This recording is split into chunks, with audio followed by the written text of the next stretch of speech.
नमस्कार। भाग्योदय विचार प्रवाह श्रृंखला की 230वीं 230 कड़ी में आपका अभिनंदन है। रविवासरी वार्ता है, हमारे श्रोतागण जानते हैं। साप्ताहिक चर्चा, अन्य दो दैनिक हैं। आज रविवार 20 अक्टूबर 2024। आपका हार्दिक अभिनंदन। आज मैं एक इतिहास से जुड़े विषय की ओर आपका ध्यान आकृष्ट करना चाहूँगा। लोकतंत्र में जो वोट है ना, सिर है ना, उंगली है ना, अंगूठा है ना, उसका बड़ा महत्व है। गिनती का बड़ा महत्व है। और उस गिनती के महत्व में जो लोग चूक जाते हैं वह पछताते नहीं हैं, नष्ट हो जाते हैं। उसका एक बड़ा ज्वलंत और ताजा उदाहरण है सियालकोट शहर का नाम आपने जरूर सुना होगा। वह पाकिस्तान में है आज। पंजाब प्रांत का बड़ा शहर।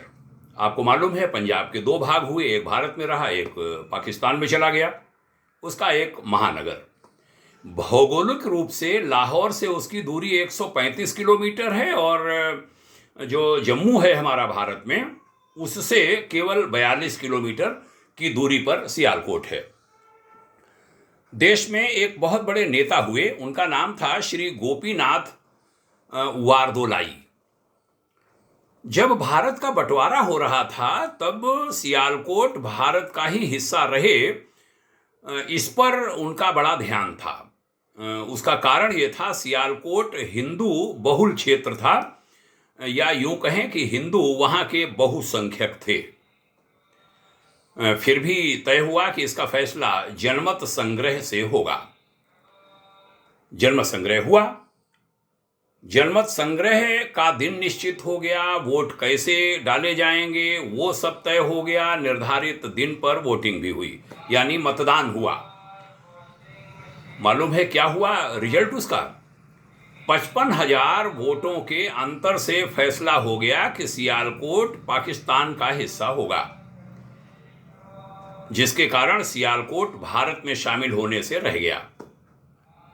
कई जिले, कई क्षेत्र पाकिस्तान के हिस्से में गए, कई भारत में आए। खास बात क्या है जो मैं कहना चाहता हूं? खास बात यह कहना चाहता हूं कि इसका कारण आज भी बहुत सारे लोगों को नहीं मालूम है कि सियालकोट वहां क्यों गया और सियालकोट वहां जाने से उसके दुष्परिणाम हिंदुओं पर क्या आए। लगभग 1 लाख हिंदुओं ने वोट ही नहीं दिया था।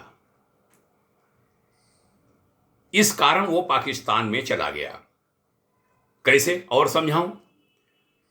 उस समय सियालकोट में हिंदुओं की आबादी थी 2,31,000। उसमें से 1 लाख लोगों ने वोट ही नहीं दिया, तो 55,000 का अंतर हो गया। माने 55,000 वोट पाकिस्तान के पक्ष में ज्यादा पड़े।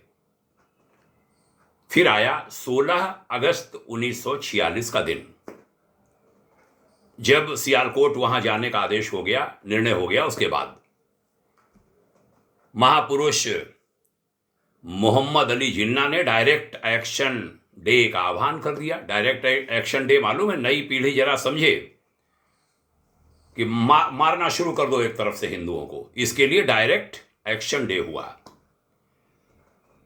उस आह्वान का नतीजा हिंदुओं को अपनी जान देकर चुकाना पड़ा। जिन हिंदुओं ने जनमत संग्रह में वोट डालने की बजाय घर में रहकर आराम करने की सोची थी या टहलने निकल गए थे, वे हमेशा के लिए आराम करते रह गए।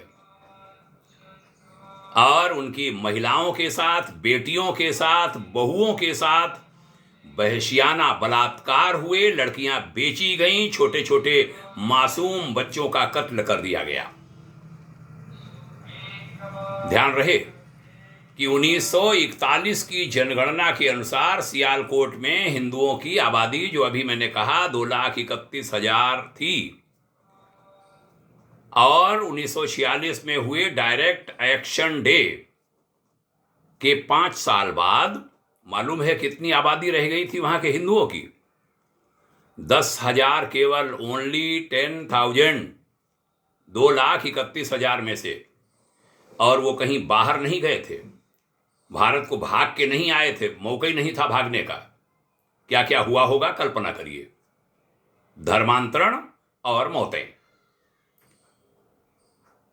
और सुनेंगे 2017 में जब जनगणना हुई, अभी कुछ साल पहले, वहां के हिंदुओं की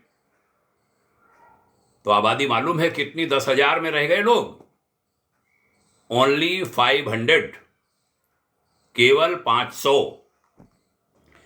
अब अगर आज की बात करें, क्योंकि 17 के बाद 7 साल और हो गए हैं, वहां कोई हिंदू बचा होगा या नहीं बचा होगा यह कहा नहीं जा सकता। कहना क्या चाहता हूं कि जनमत संग्रह पर वोट 1946 में नहीं देने के कारण कितनी बड़ी कीमत हिंदुओं ने, सियालकोट के हिंदुओं ने चुकाई, उसका प्रमाण हमारे सामने है। और हम, अगर कड़वी बात कहूं ना, क्या बताऊं, बिना कड़वी कहे बात नहीं बनेगी। हम चेतना नहीं चाहते। हम उस समय भी बेअकल थे और आज भी बेअकली के ही आदी हैं। हमें अकल नहीं आई है। आज भी हम मतदान करने नहीं निकलते। आज भी मैं इस समय लखनऊ में हूं। लखनऊ जैसे क्षेत्र में, जागरूक क्षेत्र में 50 से 52% मतदान होता है लोकसभा में, लोकसभा चुनाव में। 1000 साल बाद सरकार आई थी, जिसको विदेशियों ने कहा था भारत की सरकार आई है, और 1000 साल बाद मिली सत्ता जल्दी जल्दी कैसे चली जाए, उसको गंवाने के लिए बेचैन हैं हमारे हिंदू। हम ही लोग बेचैन हैं, जल्दी भगाओ, जल्दी भगाओ। अरे और सबको छोड़ दो, धर्म तंत्र से जुड़े बड़े लोगों को देखता हूं, दुख होता है, दुख होता है। विकल्प कोई नहीं सुझा पा रहे हैं, रास्ता कोई नहीं दिखा पा रहे हैं। कैसे आई हुई सरकार चली जाए, जल्दी विदा हो जाए,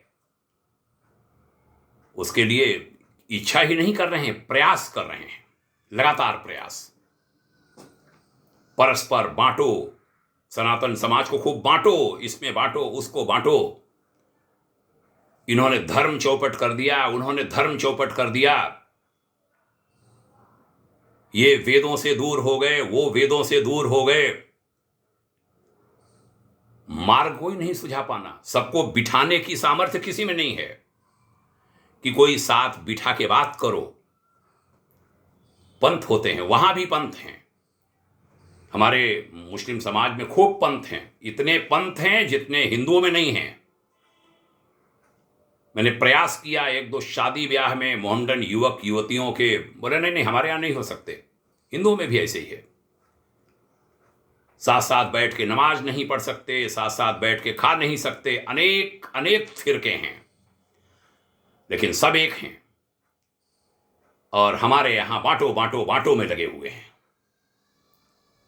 हाथ जोड़कर प्रार्थना करता हूं कि अपनी पीढ़ियों के भविष्य के हित में सब लोग एक हो जाओ।